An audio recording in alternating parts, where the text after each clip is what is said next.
السلام علیکم خواتین و حضرات، آج کی اس ویڈیو میں ہم آپ کو خوش آمدید کہتے ہیں۔ ایک بادشاہ بہت عیاش اور حسن پرست تھا۔ اس کا حرم خوبصورت لڑکیوں سے بڑا رہتا تھا۔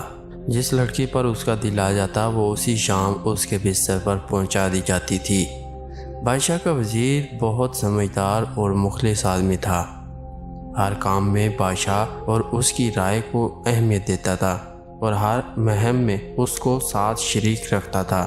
ایک دن محل میں دعوت عام چل رہی تھی کہ سب وزیر مشیر اپنی بیگمات کے ساتھ تشریف لائے تھے کہ بادشاہ کی نظر وزیر کی بیوی پر پڑی۔ اتنی حسین عورت تو اس کے حرم میں بھی نہیں تھی جتنی حسین اس کے وزیر کی بیوی تھی۔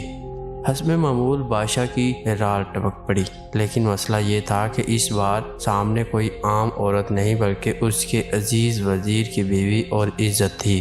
خواتین حضرات، ساری رات وہ سو نہیں سکا اور وزیر کی بیوی کے بارے میں سوچتا رہا۔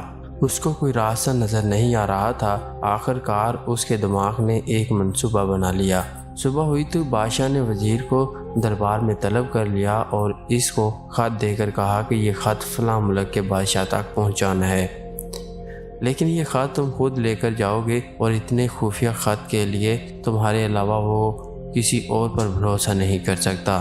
وزیر نے ہمیشہ کی طرح بادشاہ سے کہا کہ حکم کی تعمیل ہو گئی، آپ کا خط میں خود حفاظت سے پہنچا کر آؤں گا۔ اگلی صبح وہ سو کر اٹھا اور اپنی بیوی سے مل کر ایک لمبے سفر پر روانہ ہو گیا۔ بادشاہ کو جب اطمینان ہو گیا کہ وزیر سفر پر نکل چکا ہے تو وہ محل سے نکلا اور ٹہلتا ٹہلتا وزیر کے گھر جا پہنچا اور دروازے پر دستک دیے بغیر اندر داخل ہو گیا۔ وزیر کی بیوی نہا کر روم میں بیٹھی بال خشک کر رہی تھی۔ بادشاہ سلامت کو اچانک دیکھ کر حیران ہوئی اور اٹھ کر بادشاہ کا استقبال کیا اور کہنے لگی کہ حضور کا اقبال بلند ہو، آج ہم غریبوں کے گھر میں کیسے تشریف لے آئے آپ؟ بادشاہ کہنے لگا کہ میں سیر کرتا کرتا ادھر کو آ نکلا تھا، سوچا کہ تم اپنے شوہر کے بنا گھر میں اکیلی ہوگی، تم سے پوچھاؤں کسی چیز کی ضرورت ہو اور خیال رکھنا میری ذمہ داری ہے۔ بادشاہ کی تواضع کی گئی۔ بادشاہ مطلب کی بات پر آ گیا، اس کے حسن کی تعریفیں شروع کر دیں اور کہنے لگا کہ تم جیسی حسین عورت میں نے آج تک نہیں دیکھی۔ وزیر کی بیوی سمجھدار تھی، اس کو پہلے ہی شک ہو گیا تھا کہ بادشاہ نے جان بوجھ کر میرے شوہر کو دور دراز کے ملک میں بھیجا ہے تاکہ اس کی غیر موجودگی میں مجھے اپنے جال میں پھنسا سکے، اور بولی کہ حضور شیر جنگل کا بادشاہ ہوتا ہے، اس کو زیب نہیں دیتا کہ وہ مردار کھائے اور گندگی میں منہ مارے۔ جب حکمران خود لٹیرے بن جائیں گے تو عوام انصاف لینے کس کے پاس جائے گی؟ جھوٹے برتن میں منہ مارنا بادشاہ سلامت کی شان کے خلاف ہے۔ وزیر کی بیوی کے منہ ایسے دانش مندانہ باتیں سن کر بادشاہ کو اپنی حرکات پر شدید افسوس ہوا۔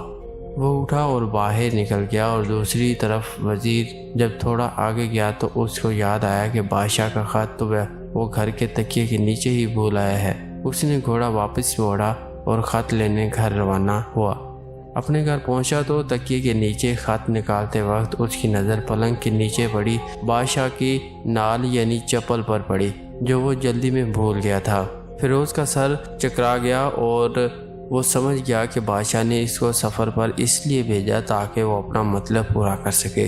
فیروز کسی کو کچھ بتائے بغیر چپ چاپ گھر سے نکل گیا اور خط لے کر وہ چل پڑا، اور کام ختم کرنے کے بعد بادشاہ کے پاس واپس آیا تو بادشاہ نے انعام کے طور پر اسے 100 دینار دیے۔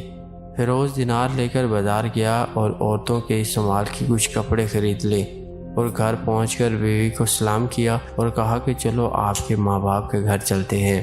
بیوی نے پوچھا کہ یہ کیا ہے؟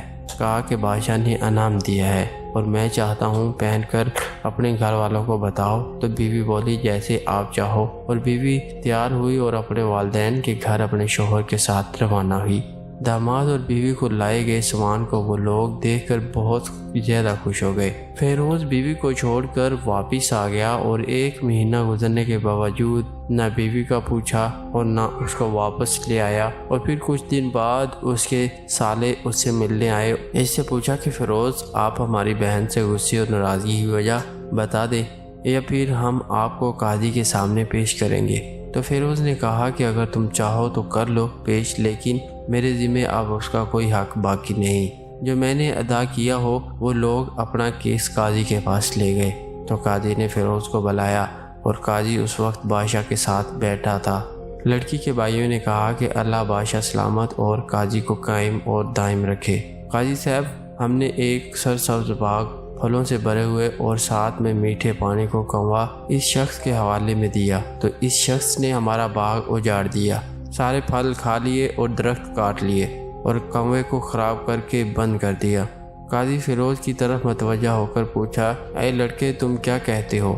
تو فیروز نے کہا کہ قاضی صاحب، جو باغ مجھے دیا گیا تھا وہ اس سے بہتر حالت میں انہیں واپس کیا۔